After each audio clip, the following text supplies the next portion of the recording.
성부와 성자와 성령의 이름으로 아멘. 감사합니다, 주님. 오늘 예레미야서 11장에서 29장까지 공부하면서 예언자가 개인적인 체험과 또 국가적인 체험을 많이 합니다. 우리의 신앙생활에도 이렇게 하느님의 능력, 하느님의 자비, 용서하심을 체험할 때 우리의 신앙이 자라며 굳건해집니다. 주님, 우리에게 많은 체험의 은총을 허락하소서. 이 모든 말씀 우리 주 예수 그리스도의 이름으로 비나이다. 아멘. 성부와 성자와 성신의 이름으로 아멘. 예, 오늘 예레미야서 11장에서 29장까지 공부하겠습니다. 여기에는 예언자가 많은 체험을 하고 있거든요. 예, 그래서 아주 우리도 이제 이런 체험이 많죠. 가정에서 기도하다가 여러 가지 체험을 많이 하는데요. 예레미야 예언자는 특별히 이제 그 국가가 거의 망해갈 때이기 때문에 아주 좀 진한, 좀 무서운 그런 체험을 많이 하는 것 같아요. 이렇게 그냥 일상생활에서 알 수 있는 그런 얘기를 해줘요. 그냥 이렇게 영적인 얘기만 해주면 못 알아들으니까요. 그래서 무엇이 보이느냐 이렇게 많이 하죠. 그러는데 이제 하느님께서 재미있게 잠방이를 하나 사가지고 모시잠방이 있죠. 우리 입는 거. 그거를 갖다가 땅에다 묻어 놓으래요. 입지 말고. 그래서 또 한참 있다 가서 그걸 파오라고 그래요. 그러니까 그 잠방이가 어떻게 됐을까요? 썩어버렸죠. 그래서 우리도 이렇게 뭔가 하느님의 받은 은총을 파묻어 버리면 썩어버려요. 그래서 이렇게 개발을 하고 또 이렇게 표현도 하고 그렇게 써서 보기도 하고, 어떤 분들은 이제 우리 이런 노트 필기 안 하면은 1년 동안 배운 거 머리에 남겠어요? 하나도 안 남죠. 근데 이렇게 배웠기 때문에 나 이만큼 공부했다 이런 것이 아주 차곡차곡 쌓이는 것 같아요. 그래서 이 썩은 잠방이가 이렇게 나왔어요. 그러니까 하느님께서 이것이 무엇인 줄 아느냐? 이게 이스라엘 백성 모습이란다. 이스라엘 백성은 내가 좀 쓰려고 샀는데, 너희들을 선택했는데 너희들이 교만해가지고 온고집, 똥고집, 이 고집을 부리면서 딱 파묻어뒀기 때문에 이렇게 썩어버려서 다시는 그거를 사용할 수 없고 버리게 되리라. 그래서 우리 썩은 거는 버릴 수밖에 없지요. 그래서 정말 우리 좋은 곳일수록 썩으면 또 아주 냄새가 또 지독해요. 그래서 정말 우리에게 하느님이 주신 여러 가지 선물이 많은데 그걸 쓰지 않으면 하느님이 버립니다. 그리고 이제 또 똑같은 말이 또 나오죠. 여기 그 옹기장이 얘기죠. 그것도 똑같아요. 이 썩은 잠방이와 같아요. 옹기장이가 그릇을 많이 만드는데 귀한 그릇, 좋은 그릇, 나쁜 그릇, 금그릇, 은그릇 다 만들지요. 그러는데 흙이 굳어버리면 버들버들해야 그걸 만들고 이렇게 모양을 만드는데 굳어버린 건 깨트려버린대요. 그릇을 만들 수가 없어요. 그래서 또 그릇이 잘못 만들어지거나 마음에 안 들으면 깨트려버리잖아요. 옹기장의 마음이잖아요. 그래서 우리가 말을 잘 듣고 버들버들해서 이렇게 하라는 대로 해야지. 그렇지 않으면 깨트려버린 거는 아무 쓸데가 없지요. 우리 옛날에 살던 그 집터, 우리 선조들이 살던 집터에 가면 이 기와장 깨진 거 이런 거 나오지요. 그러면 거길 파보면 반드시 뭐가 있어요. 어제 잠깐 이렇게 텔레비를 보니까 그 폼페이 그 도시가 발굴됐죠. 그 최후의 그 심판받은 곳이죠. 아주 그냥 불이 이렇게 나와가지고 그 지진이 일어나가지고 그 도시를 덮어버렸어요. 그래서 도시가 없어져서 그대로 그거를 파보니까 그대로 그 도시가 나온대요. 집이며 뭐며 사람이 포도주를 먹다가 반쯤 마시다가 마른 거 굳었어요. 불로 화석이 됐어요. 그러니까 그냥 그렇게 반쯤 먹다가 남은 그 포도주 하고 그게 다 화석이 된 그 모습대로 굉장히 화려하게 살았고 아주 집도 좋고 사람들이 의리의리하게 살았던 것이 다 이렇게 나타난다고 그래요. 그래서 정말 우리 지금 참 여러 가지 참 말들이 많아요. 그래서 우리나라가 그냥 말이 많은 그런 나라입니다. 그래서 정말 우리도 언제 어느 때, 지금은 이제 전쟁이 일어나도 전면 전쟁이 아니고 그냥 핵 전쟁이 되면 다 죽죠. 그러니까 핵 전쟁은 빨리 안 할 거예요. 왜냐? 너는 죽고 나는 살자 하면 괜찮은데 너도 죽고 나도 죽자가 되기 때문에 안 누를 거예요. 왜냐? 버튼 누르는 사람부터 죽으니까. 그래서 이제 아주 좀 그게 어렵겠죠. 그래서 그거는 이제 최후의 수단으로 그냥 아주 극악 자기네가 완전히 지게 되면 너도 죽고 나도 죽고 같이 죽자. 그러고서는 이제 누르겠죠. 그래서 이렇게 좀 심판받을 때가 거의 정말 가까워오는 것 같아요. 예레미야 예언자가 막 야단을 치죠. 너희들 어찌 이렇게 썩은 잔방이 노릇을 하냐. 옹기장이 그럴같이 그렇게 너희들 이제 다 때려 부실 것이다. 이러면서 얘기를 합니다. 그리고 이 예레미야 자신이 그런 심판을 예언하는 대예언자로서 참 채통이 떨어지는 말을 참 잘해요.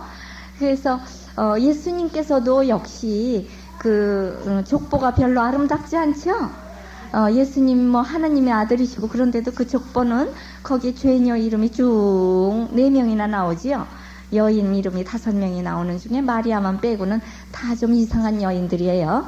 그래서 그런 자기 선조들 중에 그런 족보가 있는 것 같이 예레미야도 그런 아주 대예언자인데도 맨날 이랬다 저랬다 그래요. 아주 변덕이 죽을 듯해요. 그래서 처음에는 하느님이 예레미야 소명 줄 때 그때부터 벌써 알아봐요. 그죠? 나는 아이라 말을 못한다. 다른 사람 좀 쓰시라고 그러고 막 이렇게 비비꼬아요. 그러는데 그 다음에는 이제 하나님이 또 막 이렇게 감복숭아 나무가 꽃이 피고 막 이런 걸 보고 그러니까 좀 신나요. 또 막 부글부글 끓는 손물이 나오고 그러니까 재미가 있어가지고 하나님 말씀을 입에다 받은 대로 그대로 잘 전했어요. 그런데 한참 하다 보니까 사면 초가가 됐거든요. 그냥 여러 사람이 자기를 그냥 사방에서 돌로 때려 죽이려고 그래요. 그러니까 그때서는 내가 태어난 날이여 저주받을 날이다. 그러고 그냥 막 한숨을 이리 쉬고 저리 쉬고 그래요. 그래서 우리 신앙하고 좀 비슷한 것 같아요. 이 예레미야도. 그러다가 또 내가 말씀 전하지 말아야지 그러고 입을 꼭 다물고 있어요. 그러면 13년이나 그래서 입을 다물어요. 이분이요. 아주 침묵을 해요. 한참 동안 막 예언을 하다가 13년 동안 입을 꼭 다물고 있어요.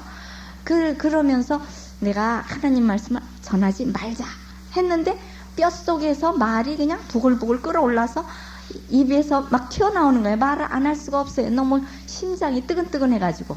예. 그래서 이제 하느님이 이렇게 주시는 그 심령 예언하는 사람 있잖아요.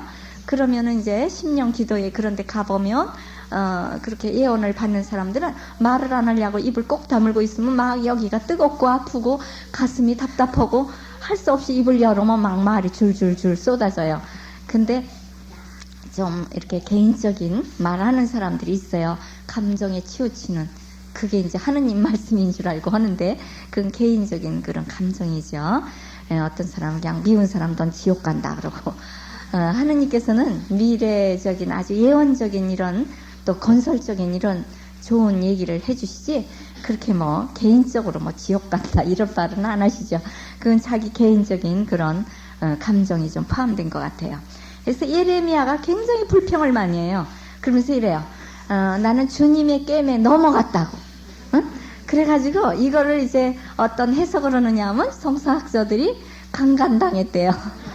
하느님한테 내가 강간당했대. 내 영혼이 내가 아주 그냥 하느님한테 잡혀가가지고 이렇게 끌려가가지고 내가 하기도 싫은데 이렇게 하느님의 예언자가 되었다고.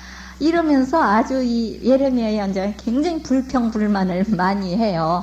그런데도 정말 그래도 예언자예요. 그래서 우리가 정말 사제나 수도자들이 완전하지 않아요. 이런 예레미야 대예언자도 맨날 불평불만하고 아유 내가 괜히 그때 아기 때 죽을 걸. 엄마가 나를 깔고 앉아서 죽여버리지. 왜 나를 살려가지고 이 고생을 하게 하냐고. 이런 아주 그냥 독설을 막 하고 하느님한테도 나를 괜히 왜 꿰가지고 이렇게 살살 꼬셔가지고 나를 갖다 이렇게 고생시킨다고 막 그런 말을 많이 해요. 그러나 즉시 그것은 잠시예요. 즉시 회개하지요. 그게 틀린 거예요. 그러니까 이런 의인은 뭐가 틀리냐? 죄를 짓는 건 똑같은데 빨리 회개하는 거예요. 그걸 오래 머물지를 않고. 그러니까 해가 지기 전에 용서를 청하라. 해가 지기 전에 이렇게 화해하라. 이런 말을 하거든요. 그런데 이제 해가 지고 난 다음에도 그러면 자다가 죽으면 안 되잖아요. 그래서 해 지기 전에 우리는 다 해결을 하라 그럽니다. 예, 그리고 또 하느님께서 이름을 또 주시지요. 예, 예레미야 예언서 23장 6절에 보면은 야훼 쓰다카 해보세요. 예, 하느님 이름이 쓰다예요. 쓰다. 쓰다카 그래요. 쓰면은 칵 됐잖아요. 그래서 쓰다카 이렇게. 그래, 야훼 쓰다카라는 말은 사실은 쓰다가 아니라 아주 달다 쓰다가 아니라 되살려주는 분, 부활시켜주는 분, 구원해주는 분, 이런 뜻이에요. 그래서 우리는 하느님 이름이 아주 아름다운 이름 많이 알고 있죠? 한번 우리 해보겠어요. 창세기에 나오는 하느님 이름 야훼 이레. 이런 이름 너무 좋지요. 야훼 이레가 뭐예요? 예, 준비해 주시는 하느님, 마련해 주시는 하느님, 그렇죠? 그래서 창세기 22장 14절 우리는 하느님이 잘 준비해 주실 줄 믿습니다. 그래서 야훼 이레 하느님, 우리 집 좀 꼭 사게 해주세요. 좋은 집 좀 마련해 주셨다가 내가 살 수 있게 해주세요. 이렇게 좀 부탁을 하시면 좋겠죠. 그 다음에 출애굽기의 하느님은 야훼 니시 해보세요. 예, 뭐예요? 승리하시는 하느님이에요. 출애굽기 17장 15절이죠. 우리 이렇게 배운 하느님의 이름을 써먹으면서 기도하면 잊어버리지 않아요. 야훼 니시. 그래서 언제나 승리하시는 야훼 니시 하느님, 우리 아들 딸이 승리해서 시험을 잘 볼 수 있게 해주십시오. 이제 시험 볼 날이 뭐 35일 남았다고 오늘 방송에서 나오더라고요. 그래서 그냥 다 긴장 상태에 있다고. 그러니까 야훼 니시 하느님 좀 부르세요. 그래, 9일 기도 계속 하세요. 네? 그 9일 기도를 어떻게 하면 안 빠져먹느냐? 자녀들이 대학 시험 볼 때는 절대로 안 빠져먹는데요. 잠자다가도 그냥 깜짝 놀래 일어나서 한대요. 그러는데 감사하는 9일 기도는 빠져먹기가 일수래요. 졸리면 그냥 자고. 왜냐면 얻어먹었으니까.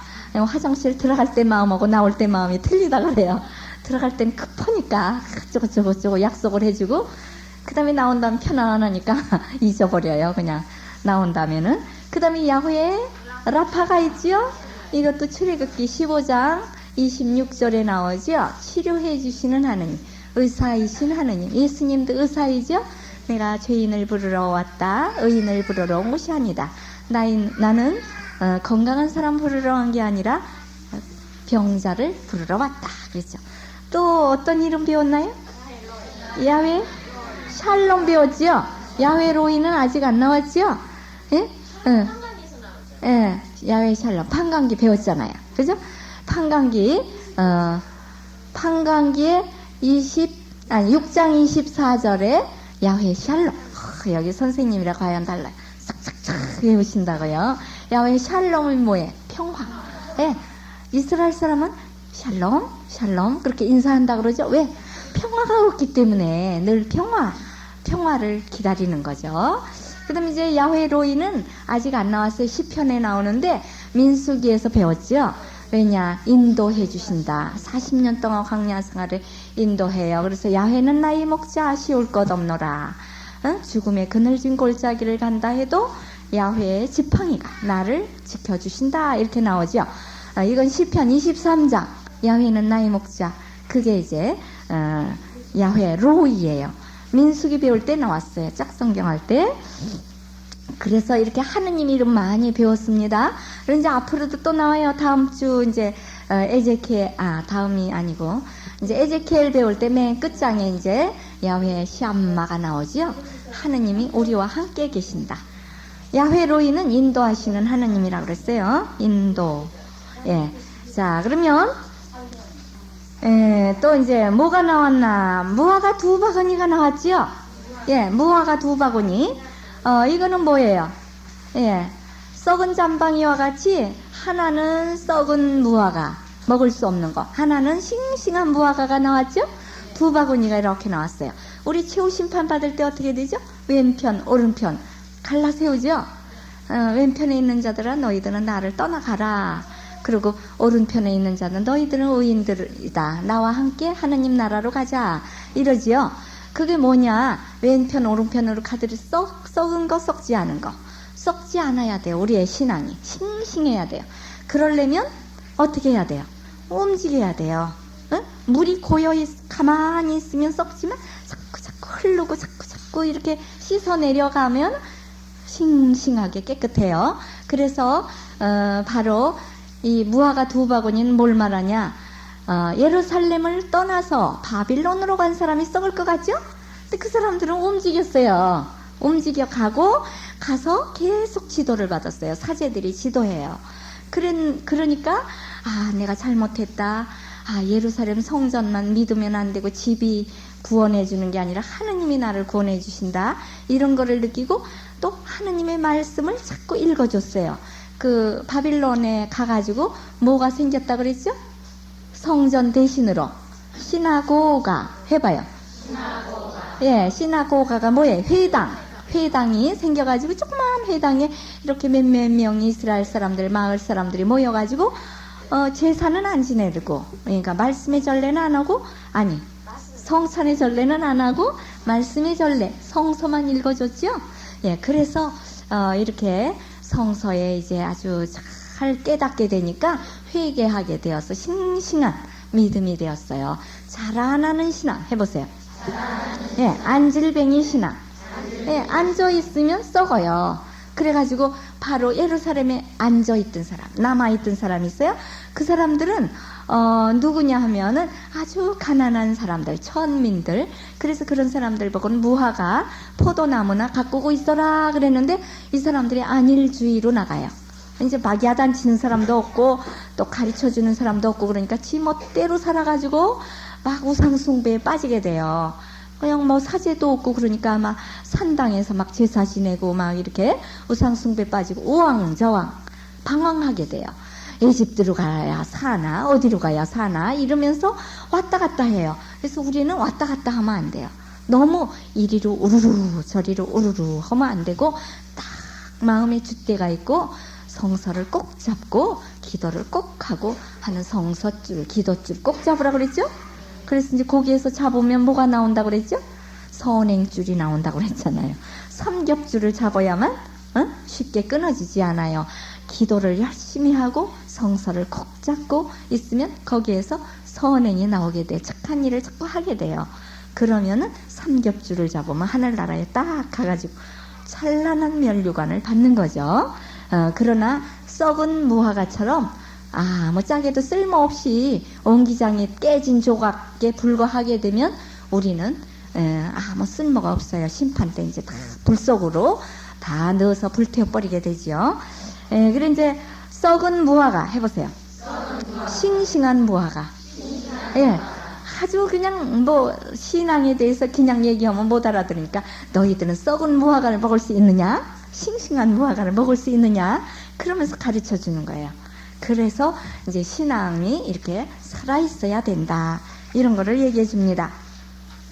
그리고 70년 종살이에 대해서 얘기를 해요. 70년 종살이 해보세요. 70년 종살이. 예, 이거는 기가 막히게 오랫동안 포로 생활을 하죠. 예, 여러분들 6.25 때 피난 나가시고 그러신 분들도 계시죠. 예, 저도 이제 서울에서 있을 때 이제 피난을 나갔었거든요. 그래 오죽 살기 힘들어요. 자기 집을 놔두고 남의 집에 들어가가지고 뭐 피난 생활 때는 뭐 방 한 칸에서 오글오글 그냥 앉아서 자는 거예요. 화장실 갔다 오면 자리가 없어져요. 서서 있든지 텐마루에 앉아 있든지 이래야 돼요. 그래서 뭐 그렇게 아주 힘들게 생활하고 그러니까 빨리 내 집에 가면 얼마나 좋을까 이런 생각을 하는데 세상에 70년을 살았대요. 예. 저는 아마 피난 생활을 그렇게 오래 하지는 않은 것 같아요. 예, 그러니까 일사후퇴인가? 그때 피난을 갔다가, 그러니까 6.25 동란 때는 피난을 못 갔어요. 서울 한강다리 끊어지고 뭐 그때 괜찮다. 라디오 방송에서 그래서 피난을 못 가게 하고 한강다리 끊어지고 먹을 것이 없어서 서울에 있는 사람 죽을 뻔했지요. 시골에서 다 쌀을 가져와다가 먹는 건데 다리가 끊어졌으니까 어디서 쌀이 와요? 되게 남쪽에서 오는데 그래가지고 굶어 죽을 뻔했죠 그때. 그래가지고 일사후퇴가 나니까 그냥 너도 나도 보따리 이고 다 도망을 갔어요.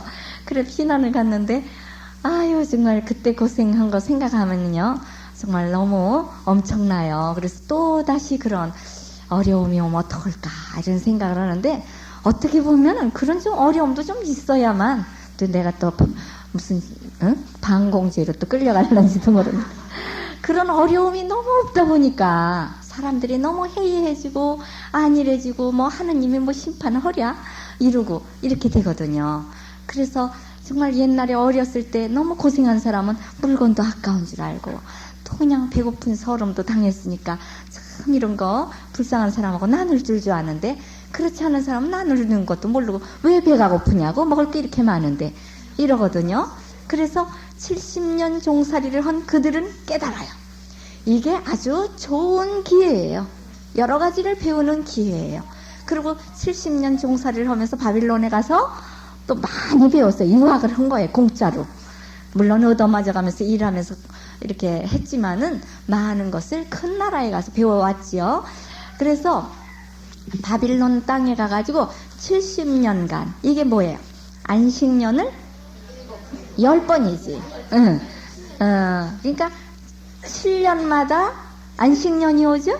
그게 10번이 오면 70년이지요. 본래 이제 50년 만에 돌아오기는 해요. 그러나 그거는 선발 때 아주 선발 때만 오는 것이고 그 다음에 70년에 걸쳐서 이제 오는 거예요. 70년이 될 때까지 계속 오는 거예요. 물론 지금도 오고 있어요. 이스라엘 백성은 지금도 아직도 다 안 모여들었어요. 그래서 정말 이스라엘 백성들이 다 모여오면 세상이 끝날지 그게 모르겠어요. 세계 만방에서 돌아올 것이다 이렇게 얘기했거든요. 그러면서 예레미야가 뭐라 그러냐면 아주 반역죄를 지어요. 반역의 말을 해요. 저처럼 피난 가는 일이 또 있으면은 좀 따끔하게 정신을 차릴 것이다 이런 말을 하는 것처럼 이 예레미야가 뭐라 그러냐면 이래요. 너희들 70년 동안 거기서 못 돌아온다. 그러니까 바빌론이 잘 되도록 기도해라. 그리고 거기에다가 아예 집도 사고 포도원도 가꾸고 시집도 가고 장가도 가라.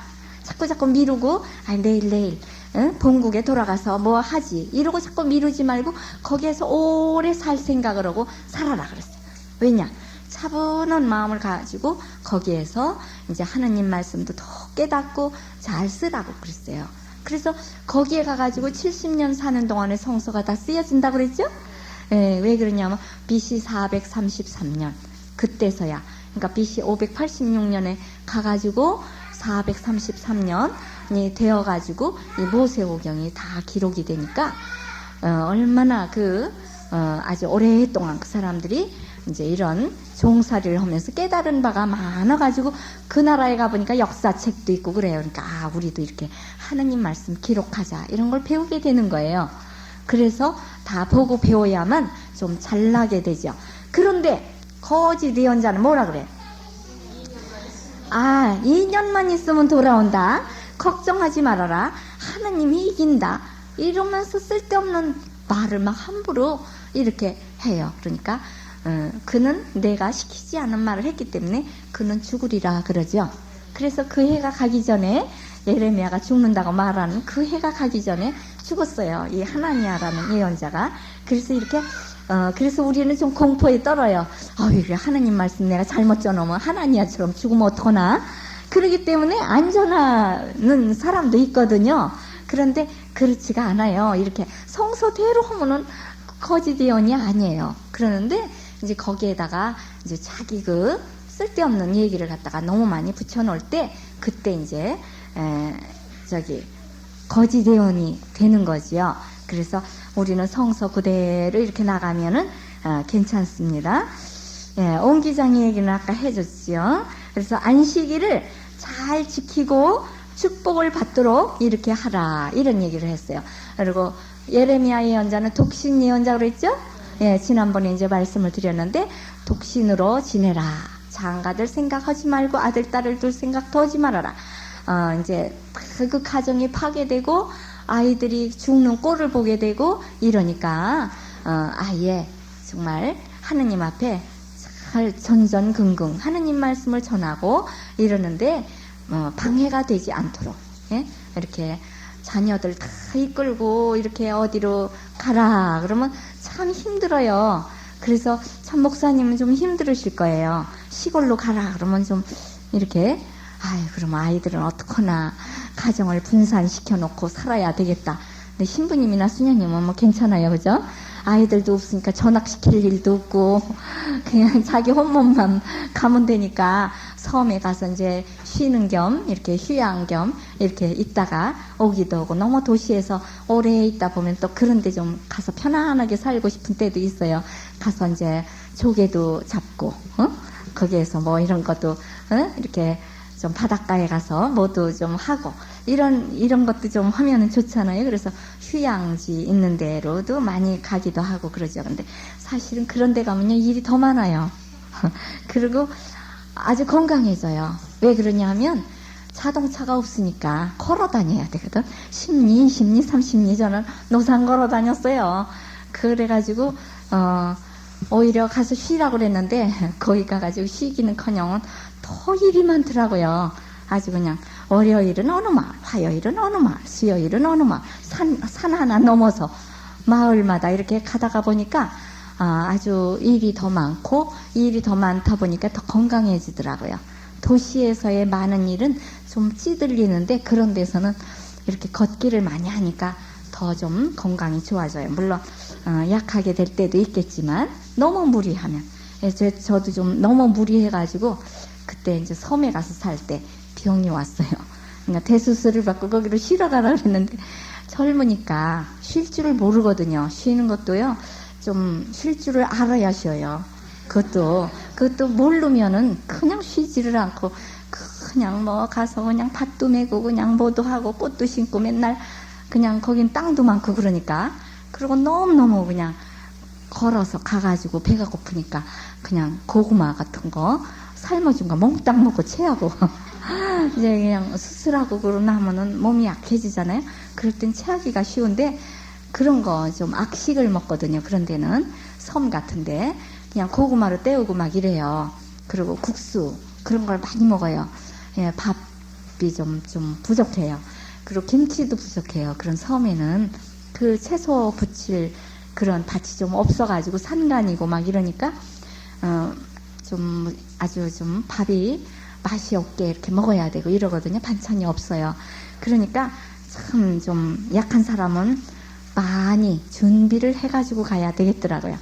이제 지금 같으면 나이가 많으니까 이제 지혜가 생기고 그러는데 그때 지혜가 없어가지고 너무 날뛰다가 이제 아주 거기에서 병을 얻어가지고 평생 고생을 했어요. 근데 이제 깨달았는데 그게 저한테 꼭 유리한 병이더라고요. 그래서 건강이 계속 좋으면 계속 날뛰거든요. 그러는데 이제 건강이 나쁘니까 조심조심 하다 보니까 지금까지 살았잖아요. 안 그랬으면 벌써 죽었을지도 몰라요. 너무 날뛰다가. 그래서 확실히 좀 이렇게 하느님께서는 우리에게 필요한 은혜를 주십니다. 그럼 짝성경 하겠습니다. 다음 주에 읽기는 예레미야 30장에서 45장까지 읽어오시기 바랍니다. 그리고 예레미야 23장 6절을 보겠습니다. 예레미야 23장 6절 야훼 스다카 이렇게 나오죠. 되살려 주시는 분, 이런 분이에요. 그 다음에 마태복음 1장 21절에는 예수라는 이름이 나오고 그분은 구세주이다, 세상을 구원할 자이다 이렇게 나오죠. 그 다음에 예레미야 25장 11절에는 70년 종살이 하고 돌아온다, 성전 파괴를 예언을 해요. 그 다음에 마태복음 24장 2절에 성전 파괴 예언을 예수님이 하시지요. 그래서 이렇게 구약과 신약에 짝이 맞아요. 그럼 다음 주는 공부합니다. 그러면 예레미야 23장 6절 보겠습니다. 되살려 주시는 하느님 그랬죠? 그 그를 왕으로 모시고 유다와 이스라엘은 살 길이 열려 마음 놓고 살게 되리라. 야훼 우리를 되살려 주시는 이라는 이름으로 그를 부르리라 그랬죠.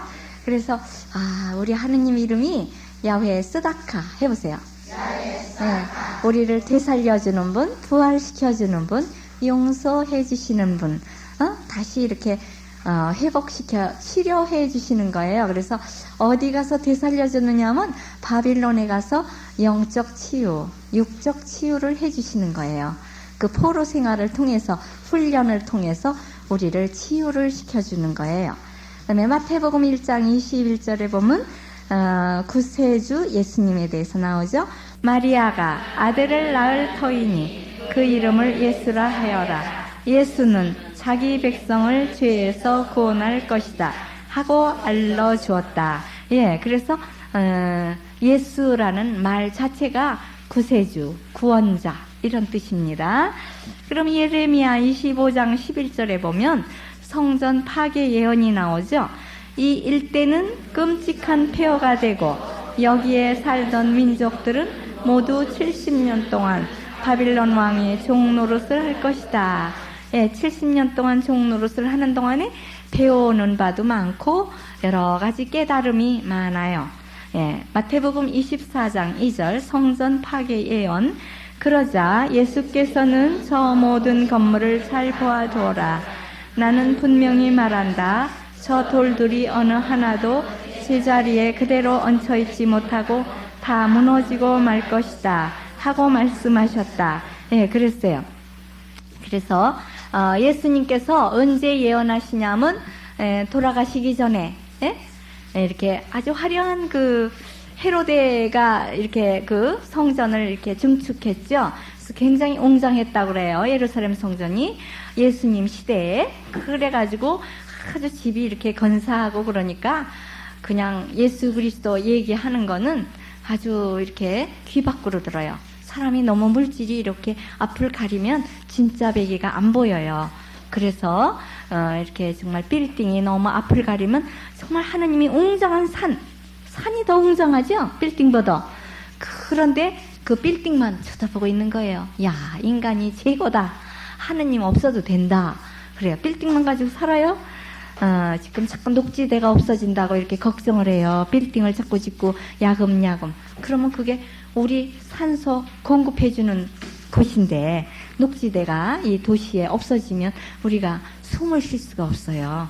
이 공기가 다 그런 데서 나오는 거예요. 자원이. 그래서 정말 참 어려움을 느끼게 되는데 우리가 영적으로 녹지대가 없어지면 안 돼요. 자꾸 이렇게 영적 보화를 이렇게 자꾸 우리 읽고 또 공부하고 이렇게 함으로써 되는 것입니다. 자, 그럼 오늘의 예화를 해드리겠습니다. 오늘의 예화는 10월 달이 이제 로사리오 성월이지요. 그래서 성모님 공경을 많이 하고 그러는데 성모님 그 지난번에 제가 저기 어디 미리네 성지에 다녀왔어요. 그런데 거기에 가면은 그 성모 칠고 칠락이 나오지요. 예, 칠고 기도가 이렇게 나오는데 칠고를 한번 얘기해 드릴게요. 이거는 우리 매교의 신비, 로사리오의 신비에 나오는 것이 많이 있어요. 그대로 되는 거예요. 성모님이 언제 고통스러우셨냐? 제일 첫 번은 예수님을 성전에서 봉헌하실 때 시메온 예언자가 예언했지요. 7 칼이 가슴을 찌르리라 이랬어요. 성모님이 여러 가지 7개의 고통을 받으리라는 것을 벌써 시메온이 예언을 했어요. 그래서 그게 첫 번째 통고고, 그다음에 두 번째 통고는 고통은 이집트로 피난 가실 때 아기를 쌓아안고 편안하게 집에 못 있고 피난살이를 하셨어요. 그래서 우리도 좀 피난살이를 해봐야 좀 이렇게 더 많은 것을 깨닫는 것 같습니다. 아기 예수님도 피난을 하셨죠. 세 번째로 언제 고통을 받으시냐? 예수님 잃어버리셨죠. 예루살렘 성전에 갔다가 그만 잃어버렸어요. 그처럼 우리도 예수님 잃어버리면 안 되지요.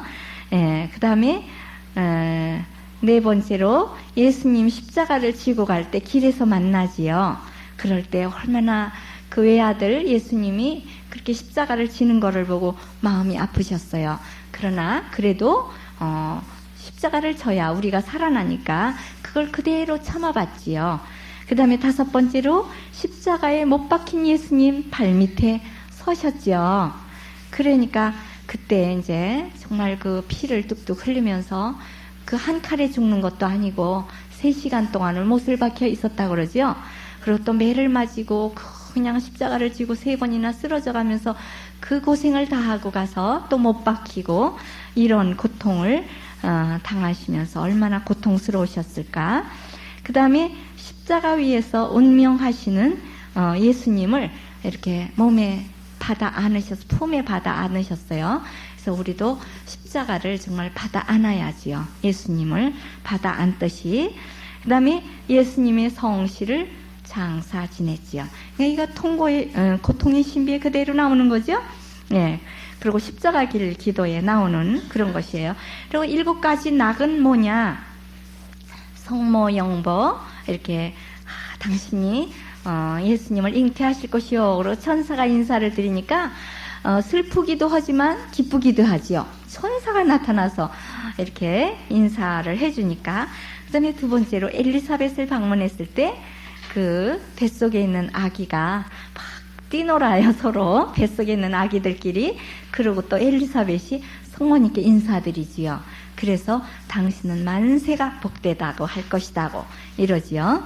그 다음에 새 박사가 선물을 가지고 왔지요. 아기 예수 성탄하실 때. 그래서 정말 말구유에 태어난 건 슬프지만 선물을 가져오고 새 왕들이 나타나서 만왕의 왕이다 이런 걸 깨달으니까 기쁘셨죠. 그 다음에 네 번째로 예수님을 3일 만에 찾으셨어요.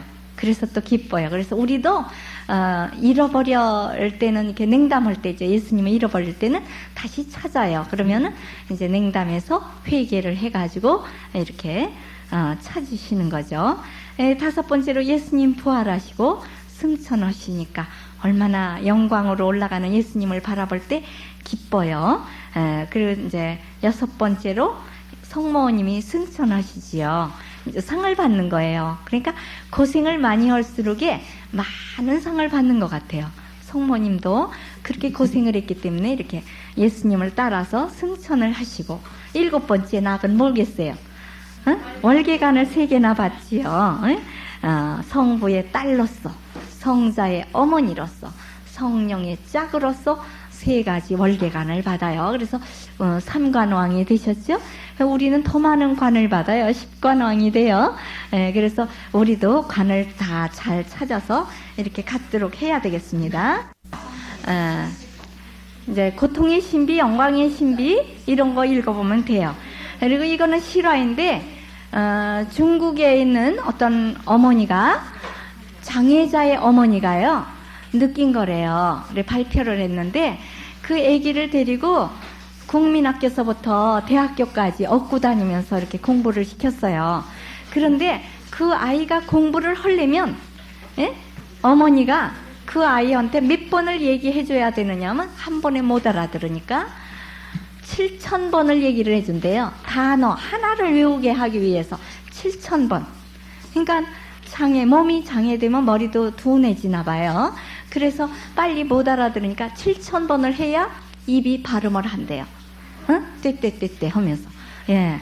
그래서 정말 우리도 정말 하느님의 자녀로서 완전히 하느님 찬미하고 감사를 내면 7,000번을 듣고 읽고 또 듣고 또 쓰고 또 전하고 또 실천하고 이래야만 완전히 하느님의 말씀을 알아들을 수가 있겠습니다.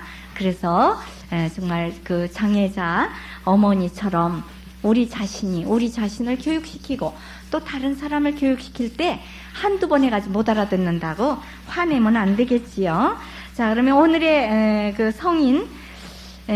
성인이 아니고 우리 초대 교회의 성현들이지요. 오늘은 최초로 영세를 하고 돌아온 분 누구죠? 이승훈. 이분의 호는 만천이에요. 지난번에 이벽은 광암이라고 그랬죠? 광암 이벽. 세례 요한이었죠. 근데 오늘은 이승훈은 만천이고, 베드로 본명을 받았어요. 이분은 45세에 돌아가셨어요. 그래서 이벽 씨는 아주 나이가 젊을 때 돌아가셨죠? 30몇 세에 돌아가셨죠? 36세인가? 33세, 아니 31세네. 31세에 돌아가셨어요. 예수님 나이보다도 더 어릴 때 돌아가셨네요. 그런데 이승우는 45세 때 돌아가셨어요. 1756년에 태어나서 1801년 신유교난 때, 그래도 신유교난 때 정식으로 이렇게 순교를 했기 때문에 이분 이름은 좀 더 많이 알고 있어요. 그리고 이분은 최초의 영세를 했기 때문에 좀 우리가 많이 외우지요. 한국의 초석 베드로와 같으다. 한국의 첫 번 놓여지는 바위돌 같으다. 그래서 베드로라는 이름을 줬어요. 바위돌 같으다. 반석. 그랬는데 이분은 어디에서 태어났냐면 1756년 한성부, 서울이죠. 한성부 서부의 반석정이라는 곳에서 출생했어요. 그래서 10세에 소과 급제를 했고 대과도 급제를 했어요. 그래서 이분이 여러 가지 벼슬을 해요. 참찬이라는 벼슬도 하고 나중에 평택현감도 지내고 그래요. 아주 명필이에요. 근데 이분의 어머니가 누구냐 하면 우리 성서에 유명한 사람들 보면 뭐 어머니가 누구다 이런 거 나오지요. 아버지는 누구이고 어머니는 누구이고 세례요한의 아버지는 드카리아요. 어머니는 엘리사벳이요. 이렇게 나오죠. 예수님의 어머니는 마리아요. 아버지는 요셉이요. 이렇게 유명한 사람은 아는데 유명하지 않으면 좀 잊어버려요. 사무엘 우리 예언자 배웠죠? 사무엘의 어머니는 한나요. 아버지는 엘카나. 엘카나. 그래서 한나와 엘카나와 같이 바로 세례 요한이 그렇게 성녀에게서 태어난 거죠. 그러니까 한나도 아기를 못 낳다가 낳았다 그랬죠. 그것처럼. 그래서 어머니가 남인학자 이익의 증손 이가환이 아주 유명한 사람이에요. 대학자 이가환의 그 누님이에요. 그래서 그분이 어머니이고 아내 이승훈의 아내는 누구냐? 아주 쟁쟁한 집안이죠. 정야경의 누님이에요. 그래서 아내가 그러니까 아주 이런 유명한 대학자 집안에 있는 여인들을 모셔왔으니까 아주 규범 있게 잘 자랐지요. 그래서 이분은 성균관에서 아주 공부를 하시고 대과 급제를 하셨는데 이분은 앵자산 천지남 거기에서 연구했죠. 천주교 교리 연구했죠. 그때 이제 학자들끼리 연구를 하다가 천주교 연구회까지 나가가지고 이벽이 당신 손에 달렸다고 그러지요. 뭐라 그러냐면 정말 아주 이건 중대한 일이다. 우리가 이렇게 영혼도 있고 하느님도 계신데 이렇게 모르고 지내면 우리는 지옥에 간다. 그러니까 너의 손에 우리나라가 달렸다. 우리 구원이 달렸다. 그러면서 이벽이 이렇게 아주 적극 권고를 해가지고 아버지 이동욱을 따라서 1783년에 북경을 가요. 그래서 아버지 이동욱이 이제 북경에 갈 때 서장관으로 가실 때 따라가게 됩니다. 아들이 몇 명 데려갈 수 있으니까. 그래가지고 거기에 가서 북경 성당에서 포르투갈 신부님 그라몽 신부님에게 영세를 받았어요. 필담으로 3개월 동안 머무르면서 이렇게 교리를 배웠다고 그러죠. 그랬는데 이제 영세를 하고 돌아올 때 많은 책을 가져와요. 성교회 서적을 많이 가져와요. 그러니까 성서도 가져올 것이고 뭐 여러 가지 서적을 많이 가져오고 또 성물, 묵주라든가 십자고상이라든가 성모님상 뭐 예수님 상본 이런 거를 많이 가지고 와서 제일 먼저 이익에게 주지요. 아니 이벽에게 줬어요. 그래서 이벽에게 주니까 그가 스스로 공부를 해가지고 날 빨리 영세를 주라. 그래야 내가 성부 성자 성신 이름으로 구원을 받는다. 그러면서 나는 앞으로 많은 사람을 세례를 주고 싶으니까 세례 요한. 자기들이 이름을 지어와요, 다. 우리는 뭐 이제 되게 대모님이 지어주거나 이제 신부님이 지어주거나 수녀님이 지어주거나 그러죠. 그래서 이렇게 세례 요한으로 짓고 또 아주 이승훈이 다 세례를 주는 거예요. 몇몇 명에게. 그러니까 권일신 그분은 우리 이제 가성직 계급의 주교님이 되시는 분이에요. 나중에 임시 그 준성직단을 만들잖아요. 거기서 주교님 뻘 되시는데 그분은 전 세계에 전교원 프란치스코 사베리오 그 이름으로 영세를 받아요. 어쩜 이렇게 잘 알았을까 몰라요. 그 시대에 신부님 수녀님도 없고 교리도 안 배웠는데 책 보고 하는 거예요. 그러니까 우리도 이렇게 성서를 읽고 또 읽고 그러면 깨닫는 날이 있어요. 아, 체험을 해야 돼요. 이 벽은 천주 시리책 하나만 읽고 깨달은 거예요. 통달을 했어요. 아주 뭐 그냥 천주 공경가도 지었잖아요. 그리고 교회 중심 인물들을 다 영세를 주어가지고 이 사람들이 얼마나 머리가 좋은지 학자들이라 처음에 학자들이 그냥 조직적으로 조직을 세우는 거예요. 임시 준성직다. 거기 북경화가 하니까 주교님도 있고 신부님도 있고 각 본당에 이렇게 있더라고.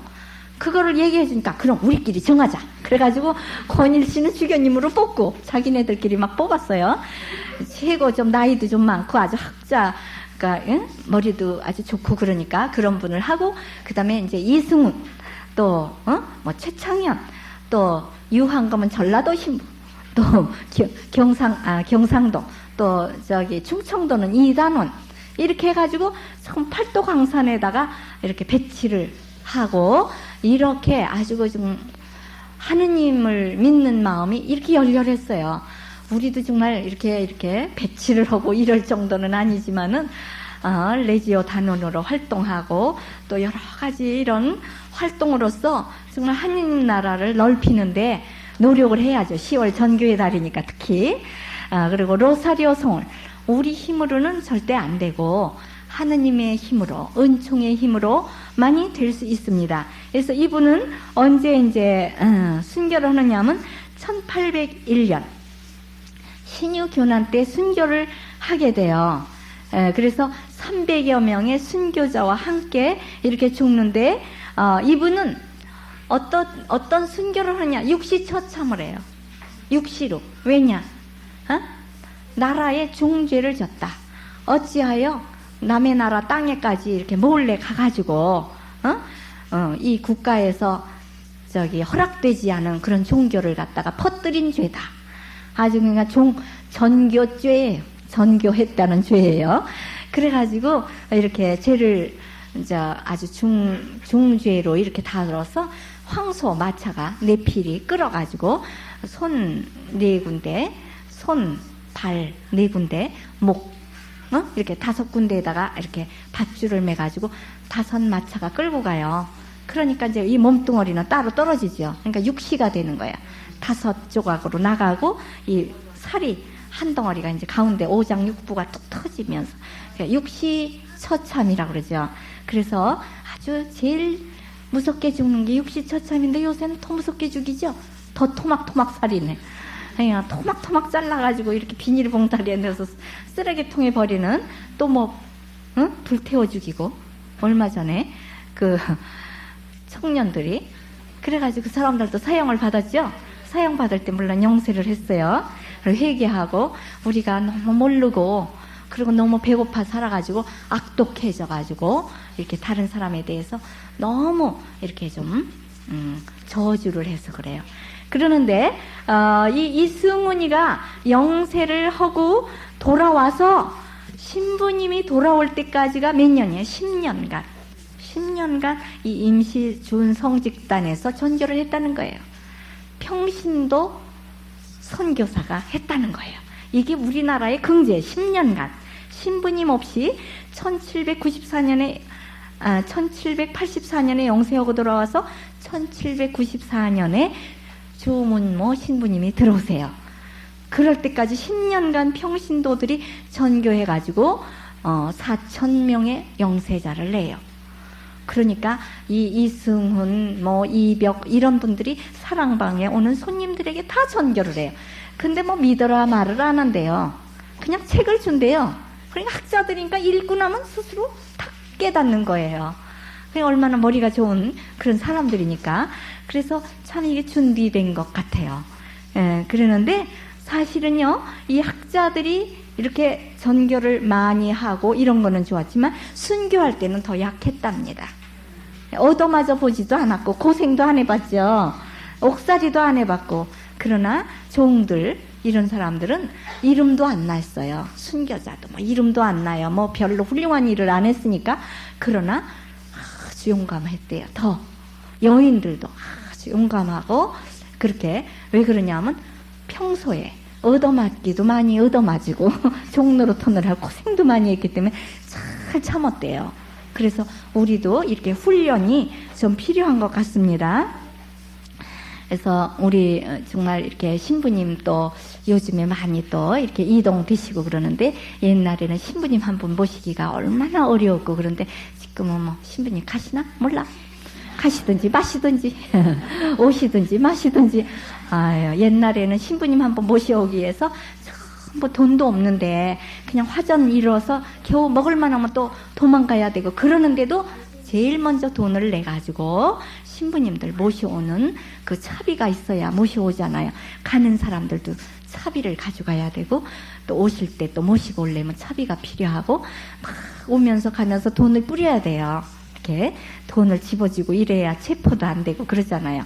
그래서 얼마나 애를 많이 썼습니다. 그래서 참 신부님 가시고 오시고 그러는데 좀 관심도 가지고 기도도 해드리고 그렇게 해야 되겠습니다. 그럼 영광송 하겠습니다.